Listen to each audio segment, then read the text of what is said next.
तो second session में कुछ रैंडम न्यूमेरिकल सम लेंगे. Amongst them, this one is the first. The vapor pressure of benzene is 0.153 into 10 raised to 5 Newton per meter square. It means Pascal at 303 Kelvin temperature and 0.52 into 10 raised to 5 Pascal at 333 Kelvin temperature. And you are asked the latent heat of evaporation of benzene over this temperature range. तो latent heat first of all क्या है students, चलो ये हम समझते हैं. यहां पे suppose you are given benzene, okay, and this one is the tripod stand and it is heated. Okay, in a beaker benzene is taken and we are increasing the temperature.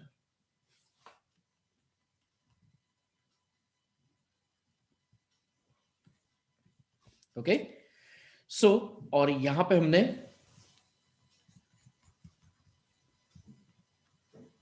एक stand रख दिया है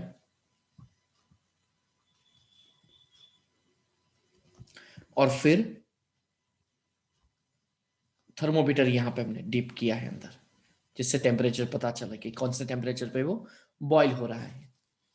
अब latent heat क्या है पता है, चलो ये है अपना बेंजीन और बेंजीन का बॉइलिंग पॉइंट है अबाउट 80.1 डिग्री सेल्सियस, ऐसे कुछ है. Okay so at this temperature benzene will boil. अब अगर हम ध्यान से देखें तो अगर हम इसको हीट कंटिन्यूअसली कर रहे हैं तो फिर क्या होगा स्टूडेंट्स पता है, टेम्परेचर 80.1 से कभी इंक्रीज होगा ही नहीं. जितना जितना आप हीट करते जाओगे उतना उतना वो इवापोरेट तो होता जाएगा, लेकिन टेम्परेचर 80.1 डिग्री से कभी इंक्रीज होगा ही नहीं. तो उस टाइम पे आप तो कंटिन्यूस हीट कर रहे हो, मतलब heat is continuously provided to the benzene at its boiling point also. So at this temperature here at this boiling point is at this temperature, if we give continuously heat to the substance, so at that time temperature will not be increased, and at that time here the heat which is absorbed by the substance, that is latent heat. मतलब ये one type of heat कैसे है वो कहाँ पे जाती है वो आपको पता ही नहीं चलता है. ओके तो इसके लिए ये वर्ड है latent heat. और इवापोरेशन मतलब चलो समझ में आ गया होगा, इवापोरेट करने के लिए मतलब वेपराइज करने के लिए, और यही आपको पूछा है. तो लेटेंट हीट पहले तो वर्ड क्लियर हुआ होगा, और अगर ये कैलकुलेट करना है तो इसके लिए क्लोसियस क्लैपिरॉन इक्वेशन है एक. क्लोसियस क्लैपिरॉन इक्वेशन. ओके ये इक्वेशन है logarithm of P2 by P1 delta HV upon 2.303 RT 1 into bracket 1 upon T1 minus 1 upon T2. 12th में चैप्टर 4 में ऐसा एक इक्वेशन था, आरएनएस इक्वेशन. ओके इक्वेशन उसके जैसा ही है ये.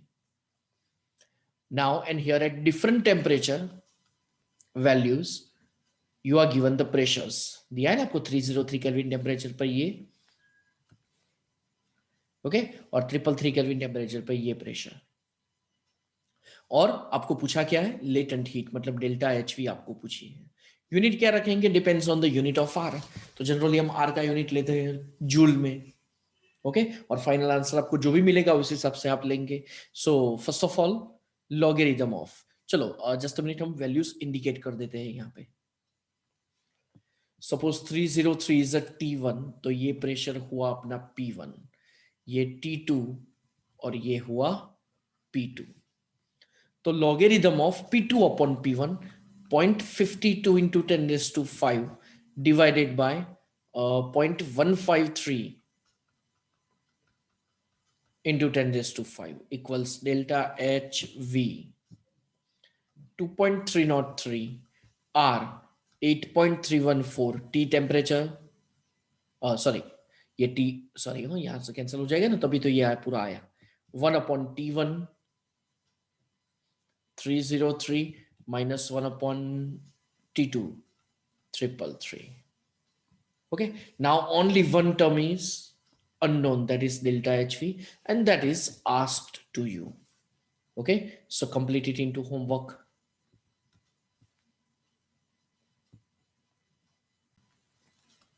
Okay, now consider next question.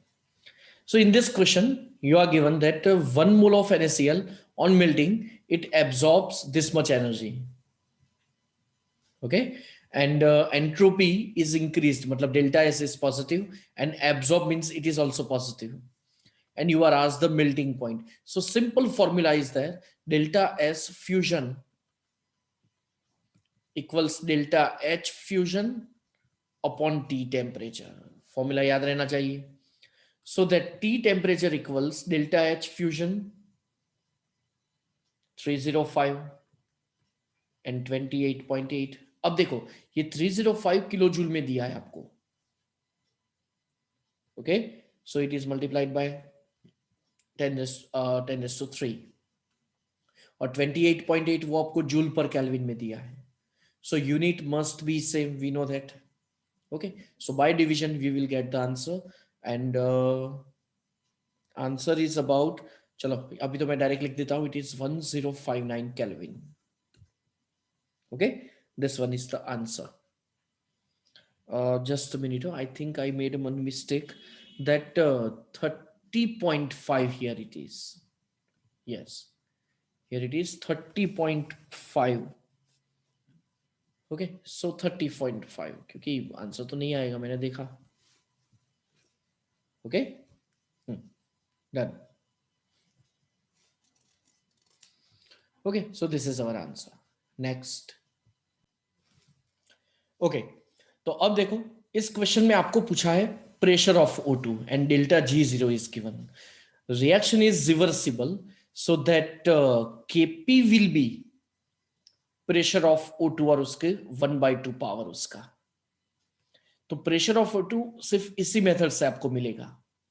तो Kp must be known for you, but for that you are given delta G0. So is there any relation between delta G0 and Kp?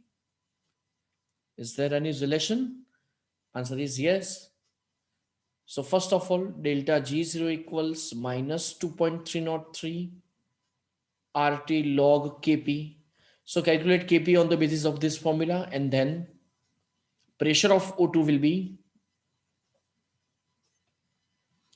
then this pressure of O2 will be square of Kp, because Kp equals pressure of O2 का 1/2. क्योंकि Kp means of Kp हम कब calculate करते हैं कि जब कोई भी रिवर्सिबल रिएक्शन में आपको गैसियस कंपोनेंट्स अगर देते हैं तो ही. Okay, O2 is a gas. Okay, और O2 तो गैस ही होता है, सबको पता ही है वैसे. लेकिन NiO और Ni वो तो सॉलिड दिया है आपको. ओके, चलो, तो अब हमें Kp का स्क्वायर करना है तो प्रेशर ऑफ O2 मिलेगा, और Kp फाइंड आउट करना है हमें इस मेथड से. So Kp will be delta minus delta G0 divided by 2.303 RT. तो माइनस डेल्टा G0 क्या होगा? It is 212 kilo joule. तो उसको 1000 से मल्टीप्लाई करो और बाहर माइनस रख दो. 2.303, 2.3 हम लिखेंगे. R की वैल्यू हमने जूल में अब लेते हैं तो 8.3, और टेम्परेचर कितना दिया है 298. ऑलमोस्ट उसको 300 ले लो. ओके, 20 कट, और फिर इसका आंसर आएगा आपके पास Kp. और यहाँ पे अभी प्रैक्टिस के लिए मैं फाइनल आंसर आपको दे देता हूँ. Final answer is about 4.9 into 10⁻⁻75 atmosphere. ये होगा प्रेशर ऑफ O2. वैसे न्यूमेरिकल अनरियलिस्टिक है कि इतना कम प्रेशर कैसे हो सकता है. ओके, तो वो उस हिसाब से हम फाइंड आउट करेंगे. हमें तो जो डेटा दिया है उसको ही हम फॉलो करते हैं. Okay, next question. Okay, students, next question is, you are given the combustion of CO and asked term is the difference between the heat of reaction at constant pressure. अब याद करो, heat of reaction at constant pressure ये क्या होगा? तो heat of reaction at constant pressure ये होगा delta H. and heat of reaction at constant volume. तो ये होगा डेल्टा यू. तो अब फॉर्मूला याद करो, delta H equals delta U plus delta n g R T. Okay, ये है formula. Delta H equals delta U plus delta n g R T. तो delta H minus delta U, ये क्या होगा? Equals delta n g R T. और यही आपको पूछा है, देख लो, difference between heat of reaction at constant pressure and constant volume, दोनों का डिफरेंस. तो डेल्टा एन जी क्या होगा? तो उसके लिए for that you have to write the reaction. CO gas plus 1/2 O2 gas gives CO2 gas. तो delta n g क्या होगा? 1 माइनस 1.5. तो ये होगा minus 0.5.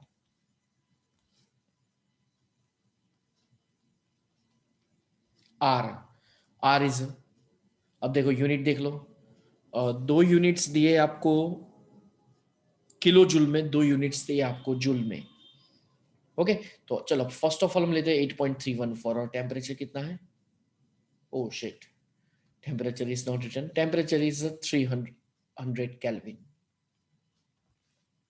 yes, it is given at 300 Kelvin.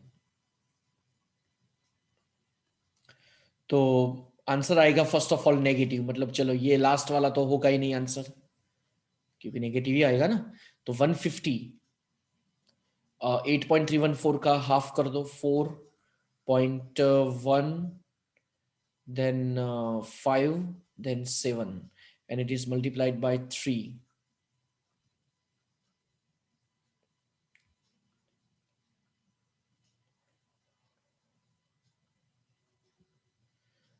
Then it is 12. 4 7 आ रहा है, 5 3 is 15 and 1 17. yes yes yes.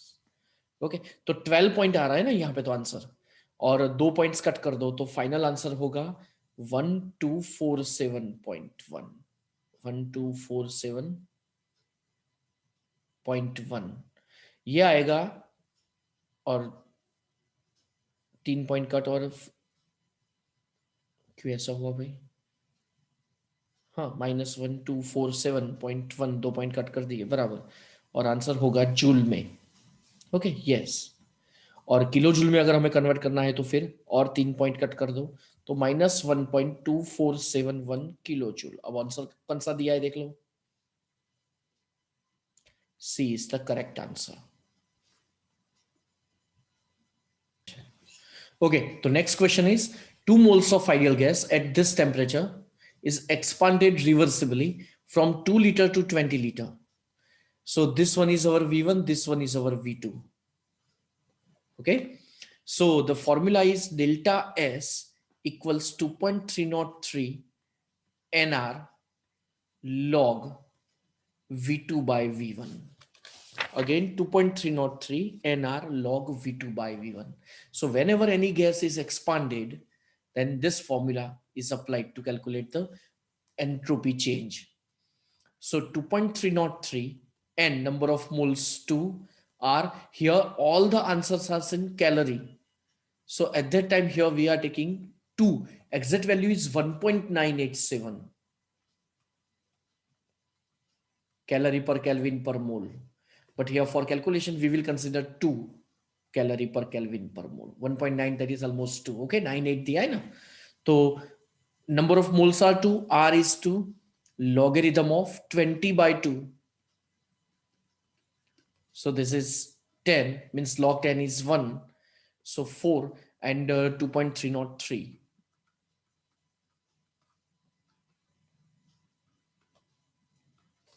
So our answer is 9.212. Okay, so D is the correct answer. Calorie per Kelvin. Okay students, तो चलो फिर आज ये random questions complete हुए. अच्छी तरह से पूरा थर्मोडायनेमिक्स लर्न करो. Okay, lecture is over.